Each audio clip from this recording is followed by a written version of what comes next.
بسم اللہ الرحمن الرحیم۔ جیسے یہ دن پلک جھپکتے رات میں بدل جاتا ہے نا، بالکل ویسے ہی وہ غم کو ایک ہی لمحے میں خوشی اور راحت میں بدل دیتا ہے۔ یاد رکھو، زندگی صرف آزمائش کا نام ہے، اور ایسا کوئی پل نہیں جو آزمائش سے خالی ہو۔ بس فرق صرف اتنا سا ہے کہ کبھی وہ دے کر آزماتا ہے تاکہ دیکھ سکے کتنا شکر ادا کرتے ہو، اور کبھی لے کر آزماتا ہے تاکہ دیکھ سکے کہ تم صبر کتنا کرتے ہو۔ اور جب تم اللہ رب العزت کے سامنے ادب سے ہاتھ پھیلاؤ اور مدد کی دعا کرو، تو تب کیسے ممکن ہے کہ تم فریاد کرو اور وہ تمہیں عطا نہ کرے؟ وہ اللہ جو تمہاری شہرک سے بھی زیادہ قریب ہے، پھر کیسے ممکن ہے کہ وہ تمہاری آنکھوں میں چھپے ان آنسوں سے بے خبر ہو؟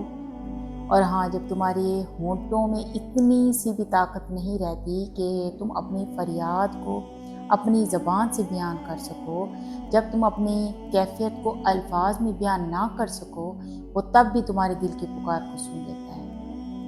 یقین جانو، وہ تمہاری دعاؤں کو رد نہیں کرتا، بلکہ کچھ وقت کے لیے انہیں اپنے پاس سنبھال کر رکھ لیتا ہے، تاکہ بہترین وقت آنے پر وہ تمہیں ان دعاؤں کا صلہ دے سکے۔ اسی لیے کہ اس نے ہر کام کا ایک وقت مقرر کر رکھا ہے، بس دیر کسی مصلحت کے تحت ہوتی ہے، لیکن وہ تمہاری دعائیں لازمی قبول کرتا ہے، کبھی ہو بہو وہی چیز عطا کر کے جو تم مانگتے ہو، اور کبھی اس سے بھی بہترین عطا کر کے۔